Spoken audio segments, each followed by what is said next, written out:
पाठ चौथा, पिण्याचे पाणी. पहिल्यांदा करूया एक प्रयोग. 6 काचेचे ग्लास घेऊ. प्रत्येक ग्लासमध्ये अर्ध्यापर्यंत पाणी घेऊ. आता पहिल्या ग्लासमध्ये 1 चमचा साखर टाकून चमच्याने ढवळा. काय दिसलं? साखर पाण्यामध्ये पूर्णपणे विरघळते, कारण ती आता दिसत नाहीये. दुसऱ्या ग्लासमध्ये 1 चमचा मीठ टाकून चमच्याने ढवळा. काय दिसलं? मीठ पाण्यामध्ये पूर्णपणे विरघळले. तिसऱ्या ग्लासमध्ये 1 चमचा धुण्याचा सोडा टाका आणि ढवळा. काय दिसलं? धुण्याचा सोडा पाण्यामध्ये पूर्णपणे विरघळला. चौथ्या ग्लासमध्ये 1 चमचा वाळू टाका आणि ढवळा. काय दिसलं? ढवळल्यावर सुद्धा पाण्यामधली वाळू तशीच राहिली, विरघळली नाही. 5व्या क्रमांकाच्या ग्लासमध्ये गव्हाचं पीठ टाका आणि ढवळा. काय दिसलं? पीठ पाण्यात विरघळलं नाही. पुढच्या ग्लासमध्ये 1 चमचा तेल टाका आणि ढवळा. काय दिसलं? तेल पाण्यामध्ये विरघळत नाही. यावरून आपल्याला काय समजलं? काही पदार्थ पाण्यात विरघळतात, तर काही पदार्थ विरघळत नाहीत. विरघळलेला पदार्थ भांड्यातल्या संपूर्ण पाण्यात पसरतो आणि म्हणून जेव्हा आपण मीठ पाण्यात विरघळवतो तेव्हा पाणी चवीला लागतं खारट, आणि जेव्हा आपण साखर विरघळवतो तेव्हा पाणी कसं लागतं? गोड. पाण्यात एखादा पदार्थ विरघळला की पाणी आणि तो पदार्थ यांचं मिश्रण तयार होतं. या मिश्रणाला म्हणायचं पदार्थाचे द्रावण. एखाद्याला जुलाब आणि उलट्या व्हायला लागल्या तर त्याला आपण पाण्यामध्ये साखर आणि मीठ विरघळवून तयार केलेलं द्रावण प्यायला देतो. या द्रावणाला म्हणायचं जलसंजीवनी. तर दवाखान्यात रुग्णाला सलाईन देतात, ते असतं मिठाचं द्रावण. त्यातच काही वेळेला इतर औषधही विरघळवून रुग्णाला देतात. आता पुढचा प्रयोग. एक मोठं भांड पाण्याने भरून घ्यायचं आणि एक वस्तू त्यामध्ये टाकायची आणि ती बुडते की तरंगते हे बघायचं. पहिल्यांदा टाकूया खोडरबर. काय होईल? बुडेल. मग टाकूया स्टीलचा चमचा. काय होईल? बुडेल. मग टाकूया प्लॅस्टिकची पट्टी. काय होईल? तरंगताना दिसतीये. मग रब्बर बँड, तेही तरंगताना दिसतंय. मग टाकूया नाणं. काय होईल? बुडेल. आता टाकूया छोटीशी पेन्सिल. काय होईल? तरंगते. म्हणजे आपल्याला काय कळलं? काही वस्तू पाण्यात तरंगतात तर काही बुडतात. तरंगणाऱ्या वस्तू पाण्यापेक्षा हलक्या असतात आणि बुडणाऱ्या वस्तू पाण्यापेक्षा जड असतात. आता एका मोठ्या चंचुपात्रात गढूळ पाणी घ्या आणि 4-5 तास ते चंचुपात्र न धक्का लावता तसंच ठेवून द्या. आणि 4-5 तासांनी बघितल्यावर काय दिसेल? तर पाण्याच्या तळाशी मातीच्या कणांचा गाळ जमा होतो, तर काड्या आणि कचरा पाण्यावर तरंगतो.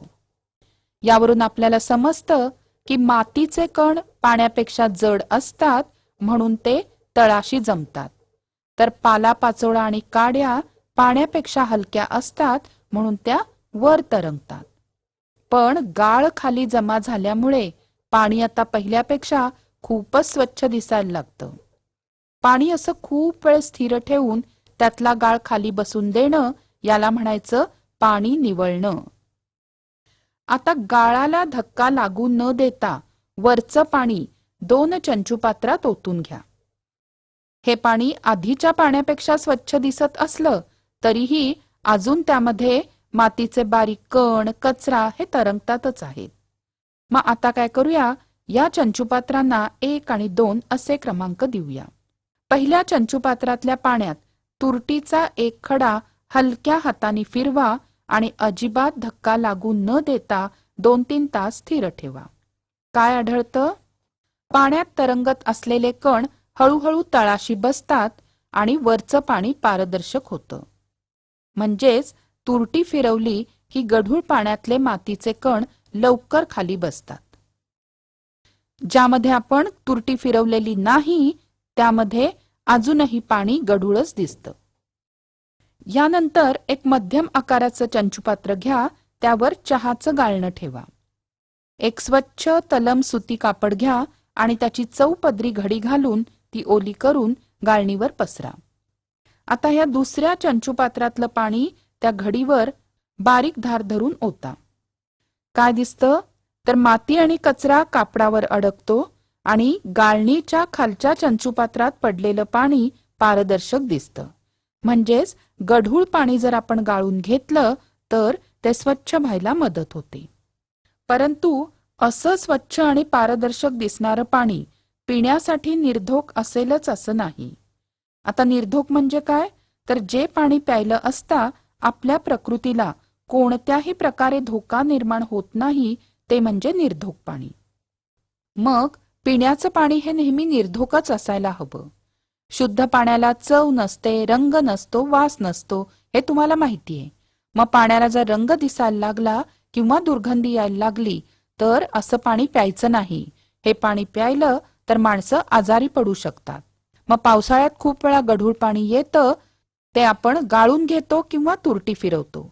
त्यामुळे ते पाणी स्वच्छ आणि पारदर्शक दिसतं, पण निर्धोक झालं का? तर नाही. मग काय असेल त्या पाण्यामध्ये? तर आपल्या सभोवती अनेक प्रकारचे सूक्ष्मजीव असतात. ते मातीत, हवेत, पाण्यात कुठेही असू शकतात. ते आपल्याला डोळ्यांनी दिसत नाही आणि म्हणून असे सूक्ष्मजीव असणारं पाणी पारदर्शक दिसलं तरी निर्धोक असेलच असं नाही. आणि म्हणून पावसाळ्यामध्ये बऱ्याच वेळेला हगवण किंवा गॅस्ट्रोसारख्या रोगांची साथ येते, तेव्हा पाणी निर्धोक करण्यासाठी निवळून आणि गाळून घेतलेलं पाणी उकळून घ्यावं लागतं. पाणी उकळलं की त्यातले सूक्ष्मजीव मरतात आणि आजार होण्याचा धोका टळतो. यानंतर स्वाध्याय. चूक की बरोबर सांगा.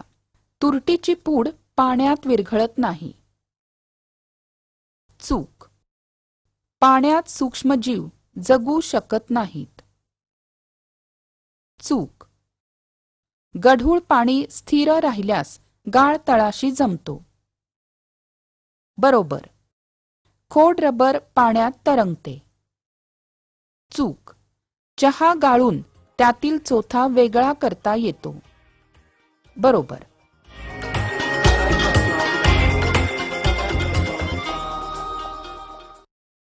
आशा आहे या व्हिडिओमधील टॉपिक तुम्हाला समजले असतीलच.